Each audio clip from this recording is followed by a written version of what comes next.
Ibya Rayon Sport ikunze gutazirwa Murera bikomeje kuba agaterera nzamba.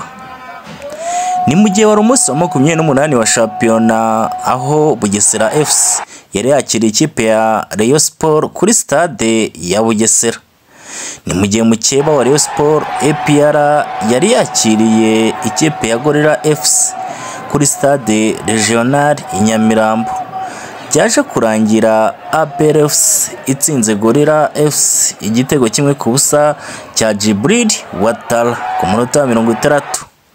Aho byari bimeze uku kwa Rayon Sport ho ntibyari byoroshye, aho umukino wahagaze ku munota wa hafi 60, aho icyemezo cyafashwe n'umusifuzi wari wasifuye umukino guhagarika uyu mukino bitewe n'umutekano muke wari utangiye gutezwa n'abafana ba Rayon Sport, ndetse nawe akaba yaringiraga amagara ye, aho imisifurire ye itavuzweho rumwe n'abafana ndetse n'abakinnyi ba Rayon Sport, bikabatera gukora igisa nk'imyigaragambyo, inzego z'umutekano zikahagoboka.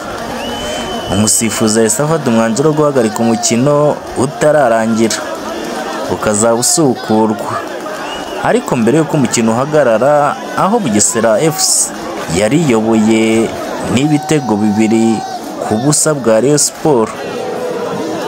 Ese ibi bizagana he mbere y'iki gihe y'izi mvururu zatewe uyu munsi?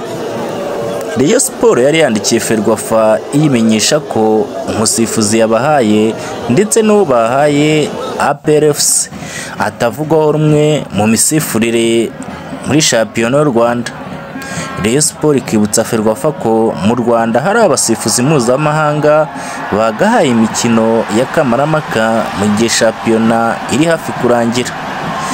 Ni mu gihe Ferwafa yasubije Rayon Sport ibwira ko abasifuzi bagenwe bagomba gukora akazi bahawe, kuko nta kipe yemerewe kwisabira abasifuzi bagomba kwisifurira. Ibi ntibyabujije kubabara Murera, kuko bagaragaje impungenge nyinshi batewe n'aba basifuzi bahawe iyi mikino yombi.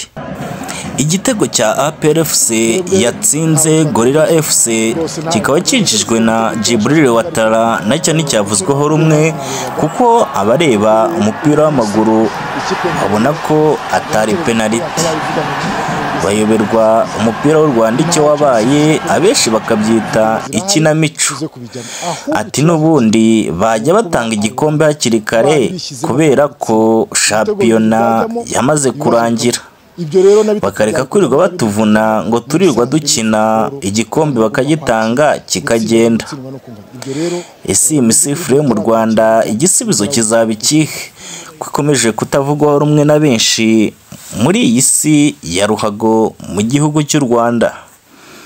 Muri iki gihe shampiyona igezaho umwana arira nkina niyumve, ikipe ya Rayon Sport iri ku mwanya wa 2.